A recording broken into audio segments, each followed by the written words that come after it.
hybridization in discussion too. And here is a page that I think is actually very, very cool. ChemTube. I'll type the link. I'll type the link in the chat after showing this.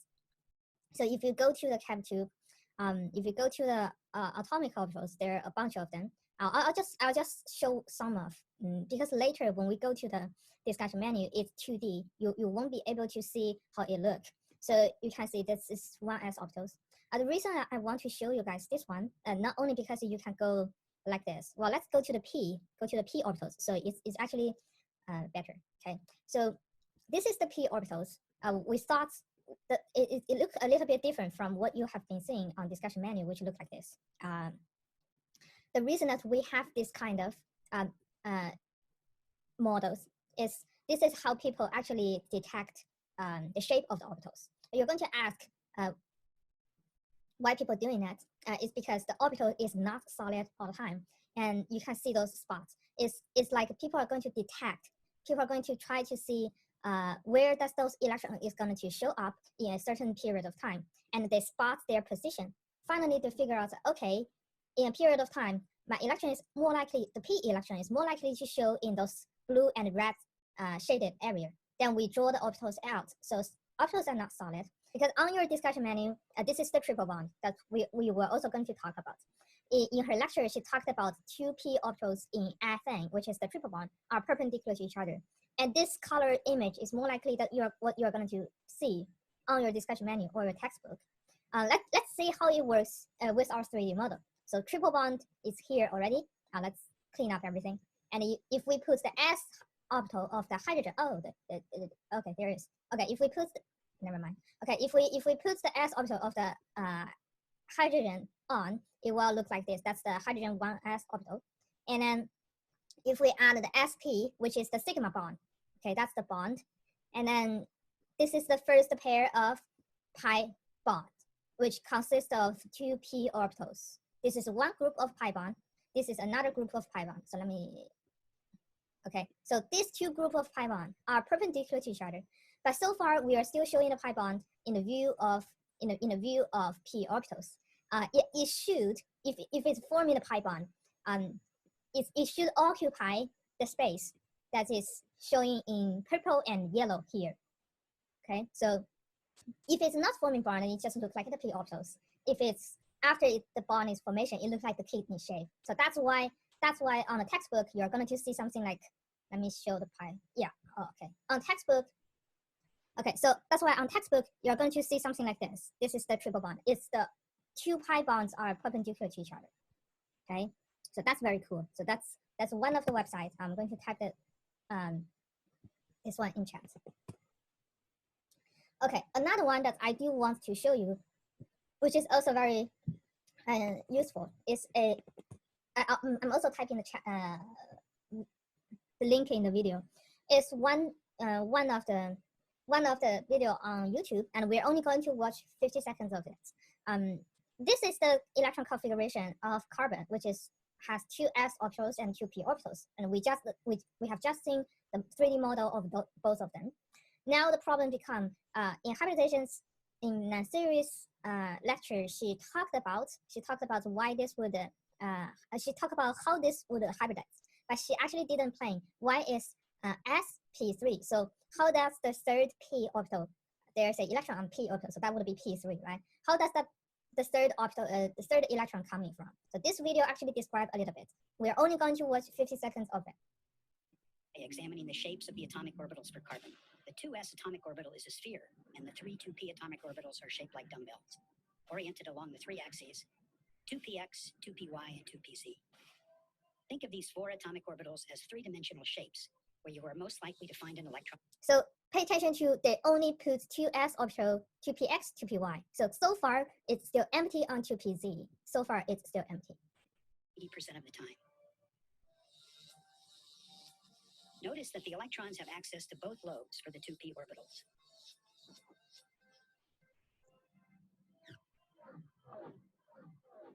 Starting from the abbreviated electron configuration for carbon, one can imagine promoting an electron from the 2s atomic orbital to the unoccupied 2pz atomic orbital. Although we now have 4 unpaired electrons for bonding, we still can't explain the experimentally observed bond angles for a tetravalent carbon. Thus, when we mix the 2s atomic orbital with all three 2p atomic orbitals, we create 4 new degenerate energy hybrid orbitals. Okay, so we're just going to watch here. Maybe a few minutes, yeah, later. The new sp3 hybrid orbital is best characterized as 1 part s and 3 parts p. As with all orbitals, think of these hybrid orbitals as three-dimensional shapes, where you can find the electron 90% of the time. So I would stop here. That's when you hear where you can find electrons 90% of the time. This is the best way to describe orbitals, because orbitals is an area that's where you are most likely to find the electrons. Okay. So it looks like this on your textbook or kind of things. It's just a type of orbitals that it has a higher energy than the normal S spot. So far you are going to see. So if you don't know, if you're going to ask, I guess that's the most commonly asked question is what that star is. But so far it's just, let's just put them away. It's also a type of bond which requires higher energy. And pi bonds are also a type of bond, and which they don't form by head to head, which is like they don't form like this way, although they are both p orbitals, but they form shoulder to shoulder. In this way, it should look a little bit different, and after bond is formed, it will show a kidney shape. So that's the pi bond. If it's formed after the 2p orbital, it would form something like this. Or we sometimes also use this to show its bonding. And you are also going to see anti-bonding, which will look like this. Okay, so if you go to the ChemTube for 3D model, you can also see how this anti-bonding would look. But the reason that I want to show you guys here is you are going to, if we put, so there is a chart online. If we put all of them, if we put all of bond, we have talked about if they have different energies in the same chart, you would actually be able to see, okay, maybe sigma anti-bond is here, sigma bonds is here, pi anti-bond is here, pi bond is here. You actually will be able to compare them by the energy, and then you're going to decide how much energy you need if you want to break a bond by calculating the gap between the bonding and the bond you want to form. So that would be very serious, but it's just for your information. When we talk about would it be easier to break a bond or not, the easier is always going to be how much energy that it needs to break the bond and to form another bond. So that's how we determine it. And since everything can be measured by energy of that bond, we come to the question, which I think that's also part of it, but part of why this series is coming. In Nasiri's lecture, she talked lecture 2 around 3 minutes. She actually talked about several sentences that is very important. She talked about we determine the shape first. So she used the shape. The shape means the shape we detected or we think what is supposed to be of the carbon. In her lecture, she talked about carbon. So we determine the shape first, then determine the hybridization according to the shape. So this is actually an important order that hybridization does not determine the shape. So in this case, you can the way that I'm going to describe why she talked like this would be hybridization theory is a theory to explain some of the experimental results that we cannot explain use normal way. So we did develop this theory. So since it's only a theory that we use to explain the things that we don't know why, it's not something that can it's not something happen truly unless most of the experimental results matches this theory. So it's a theory. It must come after the experimental results. So that's why she said it's the shape that can determine hybridization, not the hybridization to determine the shape. So if she was teaching on the blackboard after she talked about this too, so those sentences happens in lecture 2 around 3 minutes. If she was teaching on the blackboard, she will actually start to draw 5 examples: the tetrahedral, planar, pyramidal, bent, and linear, which is the five shapes. So let me just go to the 5 shape first. So which is the 5 shapes that's listed here on your discussion menu. So you will be able to see that this, after we learning hybridization, which you all do now, you should actually going to see, you should be able to see that they matches the shape. The what's hybridization of your center atom is actually going to matter a lot with how the shape is going to look like. But it only happens when we are doing exercise where you don't know the hybridization and you don't know the shape. So we use this theory to predict what kind of shape of this molecule is would be more likely to show. It's always the shape come out first, and then we use the theory to explain why this center atom look like maybe tetrahedral, maybe linear. Okay, so I hope I had made this point clear. So let's come back to the hybridizations. So since you have learned this in lecture and you have been tested on this in quiz, I will go through this quickly. Okay. So the formation of the theory actually starts from sp3 first. That's when people find if s orbitals should have sigma bonds between s orbitals and sigma bonds between p orbitals have different energy. Then after we know that carbon has 4 valence electrons and they are supposed to give me at least two different kinds of sigma bonds since they have 2 different kinds of orbitals. But the experimental results, which you also see in the video, that we only detect one type of bond. So that cannot be happen unless this s and 3p orbitals somehow mix and match and form the sp3 hybridized orbital. This is what we called hybridization. So this process is the hybridization in chemistry. When S has 4, then it's going to be tetrahedral. The same goes to sp2, where it's a hybridized between one s orbital and a 2p orbital. After that, it's going to have a empty p. There's another p orbitals because originally we have carbon has 4. It only use 3 of them to hybridize, which means there's another p orbital in sp2 hybridization, which is doing something else. We all know that another p orbital is forming the pi bonds. In sp hybridization, there are 2 p orbitals are forming pi bonds in that case. Okay, so that's so far it's just for hybridizations. If we haven't done this before the quiz, I would actually ask you guys to do the exercise on compound A, F, and D. But since today's quiz might still cover a little bit of the hybridization, I don't know yet. But we still are going to do it. So I condensed the time that we talk about just for introduction. So now I'm still going to give you 2 minutes on compound A, F, and D, just for assigning hybridizations. Hopefully you guys can do faster than can do it faster now, since you guys have been tested at least once. Okay, let's draw the resonance first. Okay, so if we are going to draw the resonance of this one, we are going to figure out it's actually going to form something like this. Okay, that's the resonance of this part. Okay, resonance is going to affect significantly of how we assign hybridizations. Sorry, I might skip too much. I still want you guys to compare here.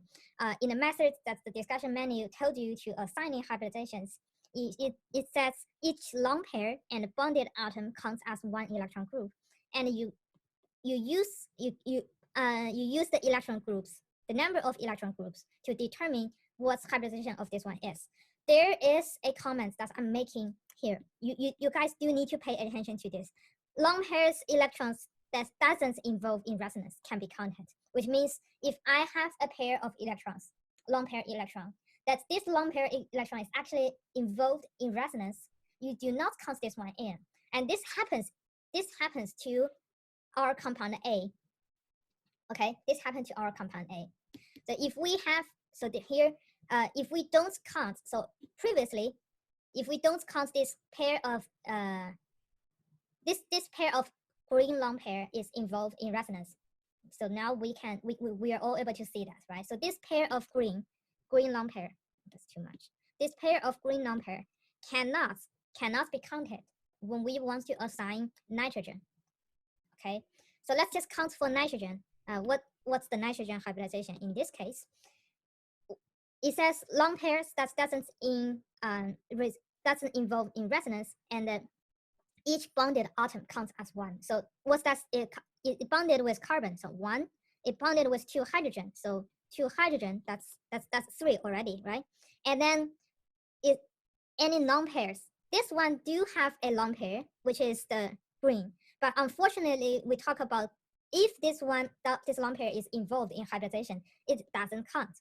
So there are three of them. Three of them is going to be sp2. Okay.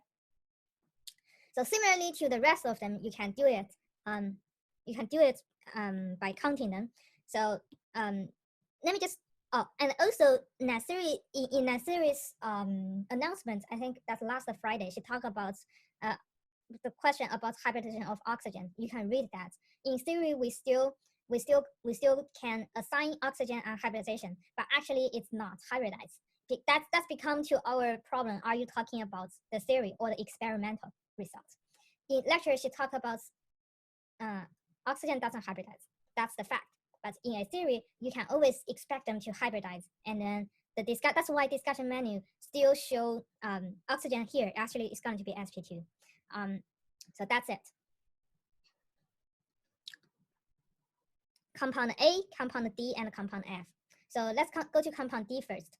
There are reasons that I do want. There are good reasons I want to choose these three compounds as example. So there one thing that you do need to know that's in compound D. This is an aromatic compound. When we talk about that this one is aromatic, it means it's very likely that the whole molecule is on the plane of the paper. Could you guys see that I'm trying to draw them on the plane of the paper like this?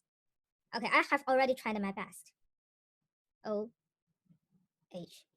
Okay, so by counting the 8 valence, the octet by family octet rules, you would be able to figure out there are two pairs of lone pair on oxygen.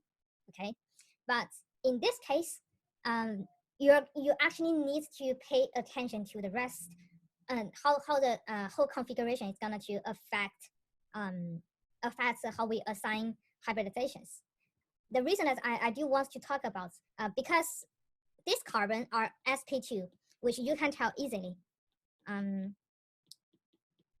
just assuming you can tell easily so far because either let me just do one of them. Okay, so because the carbon here has hydrogen, and then so this carbon has bonded to 1, 2, 3, 4. So it looks like it has been bonded to 4. But if you draw the resonance, one of these 4 that's you can draw in the so the carbon looks like a 4, but because they're in resonance format, one of them is a pair of lone pair where you cannot count it. So that's the so if we draw resonance like this, let me okay.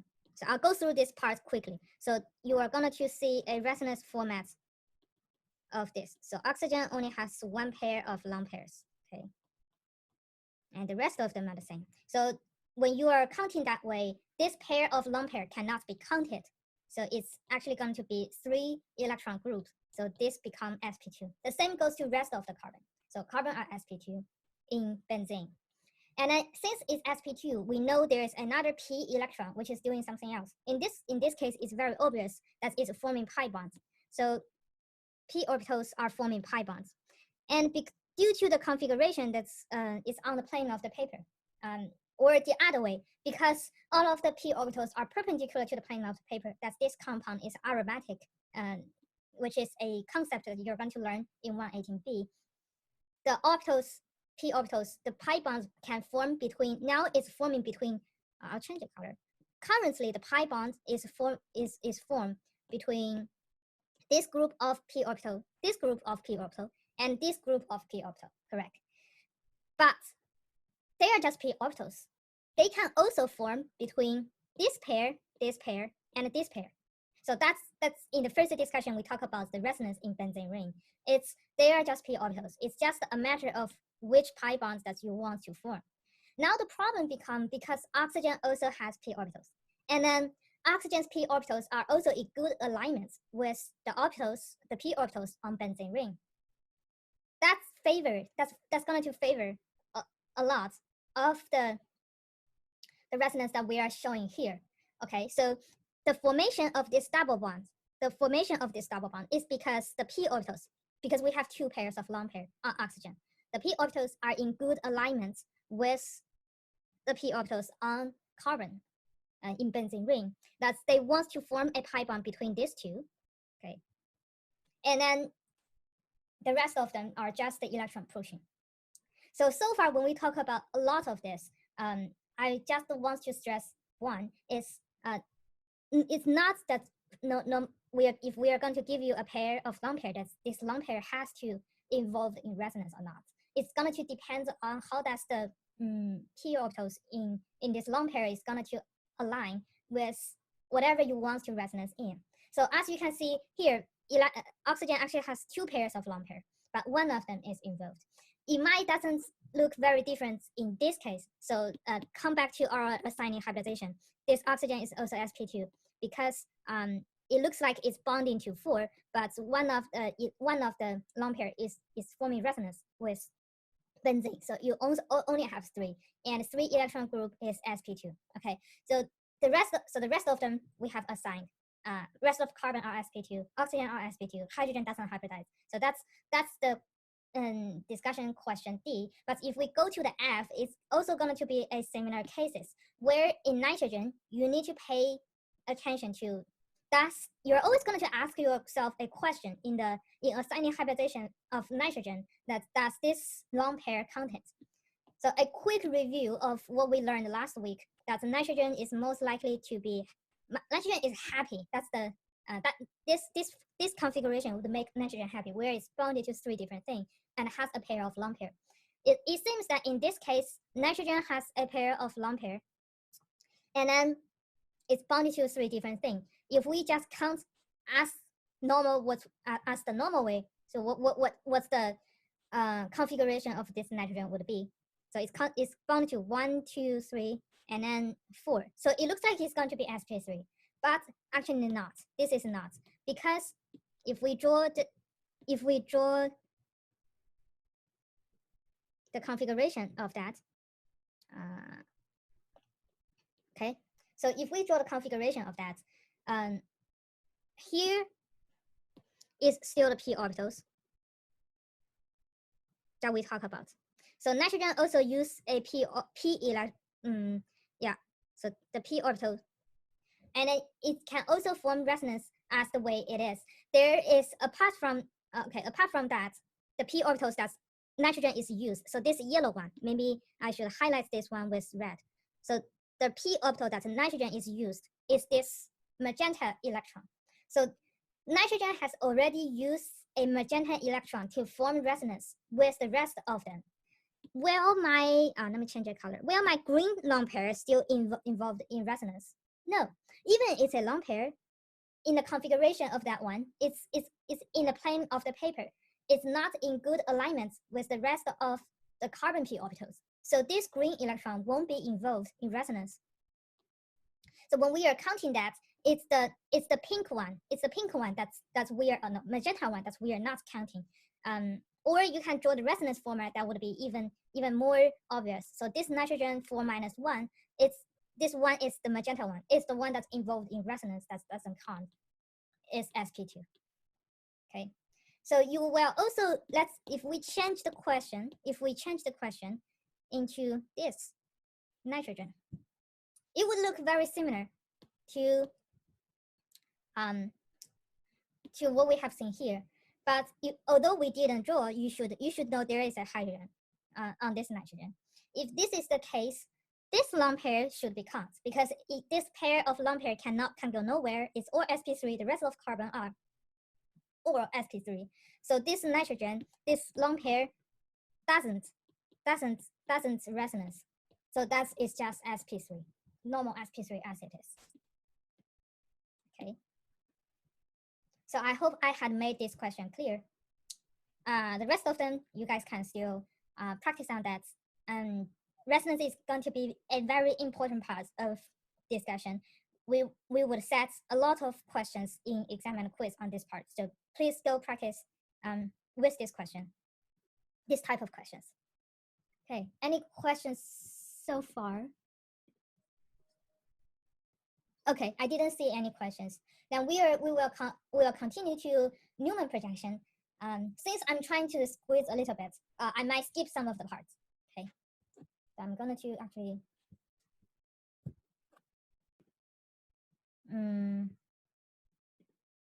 So will you be able to see my camera?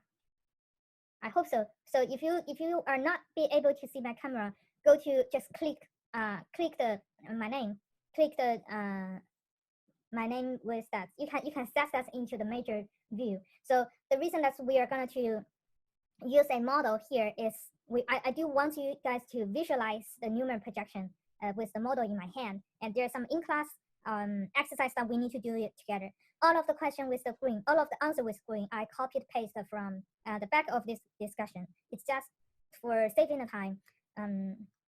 There are all true answers, so you don't need to worry about. We are just going to visualize some of them, okay, by model. So it says build the model of ethane. So that here is the model of the ethane. And then what else that this discussion want us to do to measure the angle. So that's stupid, but it's 109.5 and it's forming tetrahedral. All of the two black one are the center carbon. So the center carbon are sp3 hybridized. So the things that I do want you guys to know is Eclipse the conformer. So let me highlight. So Eclipse the conformers. She also mentioned that in lecture 5 video, starting from middle of the video. The Eclipse conformer that I was drawing, and let me just change them into green. Okay, the Eclipse conformer that I was drawing here look like this, right? So it look. I'll go to camera. It's the viewing of this one.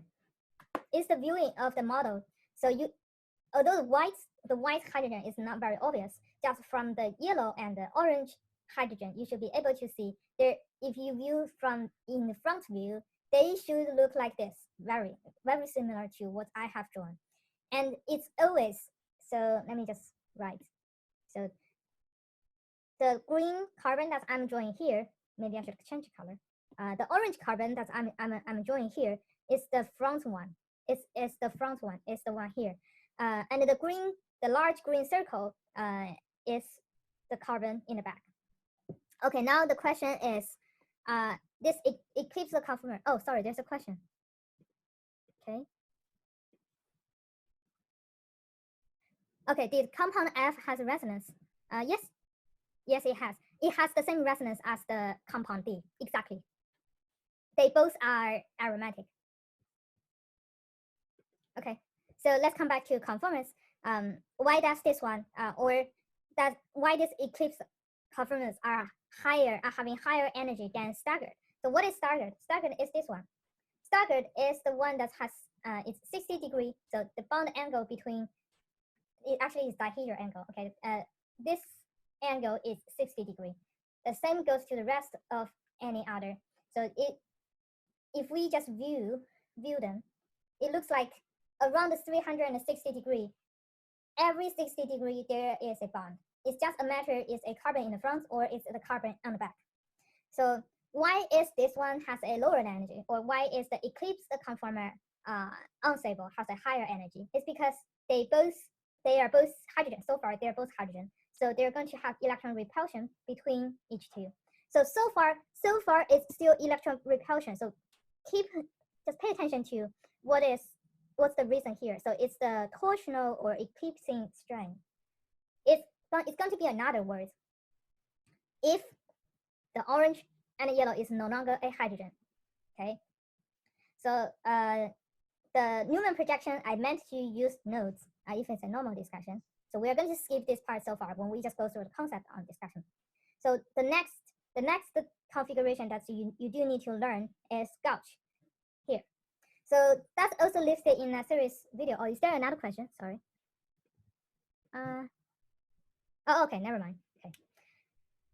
So gauge configuration is one of the staggered where this orange and this yellow are no longer hydrogens if they are methyl group.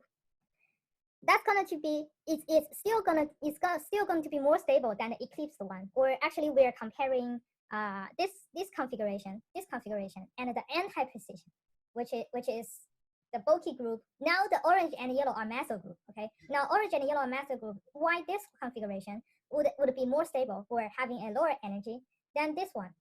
Then this, although they're all 60 degrees to each other, but the yellow and orange are having a closer are closer to each other. Now, this new word, I think this is the first time you learned this word, stereohindrance, is the words that we are going to use to describe when two groups that they're too bulky to each other, that they don't like each other. Well, the reason I'm using bulky because now I use orange and yellow. It looks like they are just as large as it. But in reality, if I change this orange to something that is a real carbon, you would see that's, or previously this was an orange. They are very bulky and they occupied a huge area. The same goes to this yellow one. It's just, if I'm using all black carbon, it will be really hard. It will be really hard to see them. So I'm still going to use an orange just to represent the bulky group. Because they are bulky and they don't want to knock into each other, this, if I put bulky group on anti-position, like they are farthest away from each other, they both would feel much happier. So this is steric hindrance. Only if this yellow and this orange are hydrogens, that's the torsional string. The rest of them, starting from now, it can be SO, it can be any group, they are going to be steric hindrance. The reason that's why this one has a lower energy is going to be steric hindrance. Okay, so rotate this one 30 degree, 330 degree in 60 degree increments. Sketch what you see below. So we're going to do this on our notes later. Okay, so it's just, we're going to do it quickly. And then one eclipse conformer is higher in energy than others. Label it. See, I even doesn't want to describe it. I just put steric hindrance here. So apart of only if they are hydrogens, and the rest of them is all because these two groups are bulky and they don't like each other.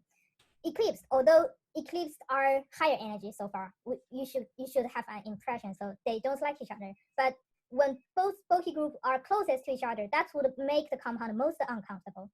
Whereas if just bulky group to hydrogen, there are two of them. So here on the left or on the right. So although these three are eclipse, this one would be the most unstable one, or the one with highest energy. And the reason this one has highest energy is because of the steric hindrance. Oh, there's a question, right? Let me see. I think your screen sharing froze. Okay, I'm stopped sharing my screen then. Let me restart. But I'm not writing anything so far. You can just just view the model. But anyway, I'm re-sharing. Let's see what it does. Solve the problem.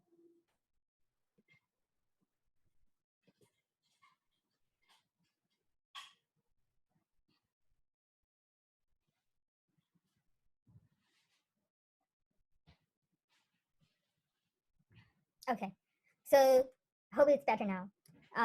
We will just talk about question 3. Question 13. That's why in the three different kinds of eclipse conformer, the one where two bulky groups are not to each other are the one with the highest energy. Okay. And now it asks you to build an sp2 hybridizations, which I don't. Well, I don't have a model, so I make a cardboard. So this is the cardboard of a sp2 where I didn't draw the sigma bonds out yet. It's just two. Each of them are carbon. So these are p orbitals, and p orbitals is going to form pi bonds, where the rest of them is just going to be sigma bonds. So there is a hydrogen here as well. So it's forming carbon-hydrogen sigma bond, carbon-carbon sigma bonds, and carbon-carbon pi bonds like this. So that's the model of ethane. So what's the angle between HCH? So HCH is going to be 120. Trigonoplanar means it's on a plane, and they are 120 degrees to each other. So attempt to rotate the ethane model around carbon-carbon bond. No, you cannot. So if I'm using, and that's one of the reasons that I don't use model, even if, so I don't have a sp2 model yet. If I have, I won't use. I'm still going to use the cardboard because I want you guys to remember it's fixed. I cannot rotate any bonds on this cardboard. And sp2 hybridizations cannot rotate unless you break in the pi bond and they become sigma bonds, then they can rotate with each other. What is steric hindrance? There's a question, what is steric hindrance? Steric hindrance is the word so far, you just use it to describe that two groups are bulky, so they don't like each other. It's more like that. So if I'm actually replacing some of them. So would you be able to see that's in my hand? Okay. So steric hindrance. Steric hindrance. I'm just answering the question in the chat. A steric hindrance means a situation like this. So where you can see there in the model in my hand that these two are almost knocking to each other, and this is not going to happen. The reason that this is not going to happen is because they both are occupied a great area. So the two groups in my hand, they are too bulky. They are occupy a huge area, so they won't behave in the way that you just seen here. In reality, you should go farther away. And the reason, so when we describe why these two carbon, the purple carbon and this black carbon is not very close to each other. Maybe you measure, if you're going to do experiments and measure this one, their distance would be farther away than you originally expected than a normal sp3. Then you describe this, the reason of this to be steric hindrance. Yeah. So that's because you can just think about, because they both occupy a lot of the area. Well, I just said occupied a lot of area. It's actually it's not area. It's their bonds are occupied that space where the electrons of this carbon is more likely to show up in a area. The same goes to this purple carbon, and the electrons are taking negative charge, so they won't like each other. They want to be away from each other. Okay. It's not whenever there is a CH or CC. It's a matter of how should I say? So it's a matter of bulky or not. So that's actually a good question. So bulky. So I'm going to write this one on. Okay. So let's go to the steric hindrance. So I'm only use a pulp like this. I'm using a circle of this to describe bulky group. So this is bulky group, where you want both bulky group to away from each other. So what are bulky group? It's just a relative. You can think about it's relatively compared to what you want to talk. For example, this is one of the bulky group where, so this is something else. So use R equals to CNHM. We talked about that before, so I'm not going to repeat that. R, when this is one of the bulky group that you can, when you see this one, which is RCCH33. So this is one of the bulky group where you can see that there are a lot of carbon. There are a lot of carbon and hydrogen on this one. So that's one of the bulky group. So hopefully this can give you an idea. If you are comparing, this is tert-butyl. So after we learn nomenclature, you should be able to know that this one is tert-butyl. So if you're comparing methyl group to tert-butyl, this one is bulky. But if you are comparing methyl group to hydrogen, this one is also bulky. So whenever you have bulky groups knocking to each other, steric hindrance occurs. So hopefully that's explained what is steric hindrance. Okay. So let's come back to our sp2 hybridizations. And when you have pi bonds, you cannot rotate unless you break in the pi bonds. Okay. And you also need to learn cis and trans. It's just about since our pi bonds we cannot break our pi bonds to rotate it. We just leave the pi bond as it is. Then if my bulky group, which is the CH3 methyl group here, right? If my bulky group is on same side or not, or on different side. So in trans, both methyl group are on different sides. So this is the carbon. So methyl group 1 is here, the other is here. Well, on cis configuration, cis isomer, the methyl group are on the same side of the double bond. So align with the double bond is the bulky group on both sides or just on the same side. We're going to call it trans or cis. If it's sigma bonds, there are no trans or cis because we don't have to, it can rotate. So if they're on different sides, you just rotate them into the same side, right? But because our pi bonds, we have a pi bond here and the whole alkene cannot be rotating, then which side that the bulky group is originally on matters. These two are different molecules and they cannot transfer into each other, okay? So which isomer do you think is more stable and why? So the trans is more stable, and the reason is still going to be a steric hindrance where these two are knocking with each other. The two methyl group or two bulky group, it can be any bulky group, are knocking to each other. Question 7, do you think trans and cis will be interconverts like an anti and a gauge? No, because pi bond cannot rotate. Then Do you think trans and cis will have the same physical properties? Also no, because they are different compounds. She mentioned a little bit in lecture 5 about the properties of melting points of boiling points, but don't worry about that too much. You will learn alkene you're going to learn this too. The properties, how this property is going to change in chapter 11 and 12 in 118b. Sounds good? Okay, you don't have to learn this quarter. That's a good news. Okay. sp hybridization. So where's my model? sp hybridization. So we're going to add another pi bond. And we talk about, we are viewing this in 3D model, that these two pairs of pi bonds are perpendicular to each other. So what else? It's 180. So this is 180. So now both hydrogens are in the same line with the hydrogen H carbon sigma bond. So it's 180 degree. It's linear. So it cannot rotate because it has pi bond. So now they ask you to build the model of 2 butane. And then will this be different? Which means you do it this way, or you change the 2 carbon on both sides. No, it's still going to be the same molecule. Okay. So that's the end of discussion 2. And the only thing I haven't taught yet, is the where is it? It's the Newman projection. Okay, it's the Newman projection here. So last week when I sent out the notes to you guys, where's my right? So when I sent the notes in the past, that when I was sending the notes to you guys, I didn't meant to teach this discussion in this way. I will send a field notes of this part. You can just do this for exercise, like how many sigma bonds or how many pi bonds. It's all on discussion menu, and fill in what example that you think is going to be useful here. So let me just stop wasting time here. These are the examples that we just did on discussion menu, and I have gone through them. So the second part of this would be Newman projection. And the reason that I do want you guys to draw with me is because if you are going to viewing this, if you're going to view this one, it's actually going to be more obvious than you are just going to draw it. But now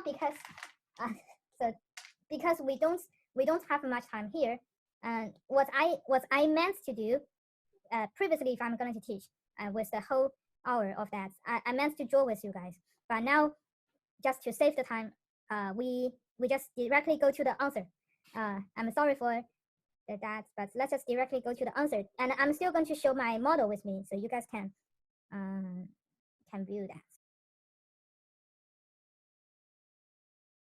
This in the answer key page that I was showing my Eclipse. I start with anti. Let's do here with the anti. So question 12. Let's start with the anti, which look like this. So the orange one on top, and the yellow one in the bottom. So orange and yellow, so they are in anti position. This one should have the lowest energy, and then we start to rotate this one, and our bulky group are 60 degrees to each other. So Eclipse configuration are here. And then let's go to the gauge, where there's a 60-degree increment, and then gauge is here. That's the third. And then come to the Eclipse with the highest energy, and then go to the gauge. So the rest of them are just symmetrical to this one and eclipsed. So and then back to anti, and you use a smooth line to link all of them. That's the point of let you guys viewing this. And we might ask you which one is going to have the highest energy, or which one is more unstable. So always keep in mind, high energy means less stable. So this Eclipse is the yellow, the one that I'm circling in yellow is the least stable, or the one with the highest energy group. Okay. So let's come to nomenclature. I know it's rushed. The way that's on your discussion menu, let me go to nomenclature a little bit. You can either watch that series video on nomenclature.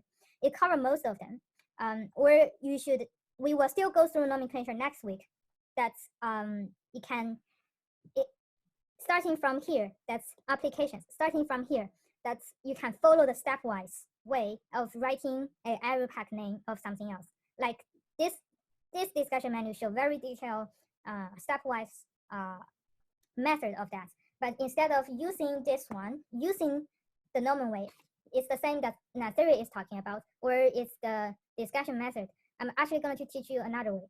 There's a software, so use the software. Just by the way, I personally doesn't like nomenclature because I think it's a waste of time. But you guys, you are just on the point that you do need to learn. So you just have to learn. Let me just close other things. Okay. So will you guys be able to see my table desktop? I hope so, but never mind. This software is CamDraw. So you can search and download this one. You can get license from UC Davis. The reason I like this one very much is if for any given compound, let's just do a ring here.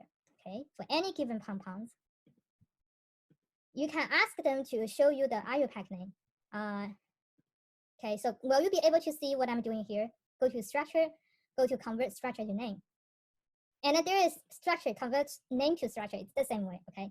So although you do need to learn stepwise, which we're going to teach stepwisely next week, but because I think there will be at least one question about nomenclature in your quiz this week, so I actually recommend you guys start to install CamDraw. It's going to be a really useful tool in 118 series. So you need to install this one sooner or later. So why don't install it now?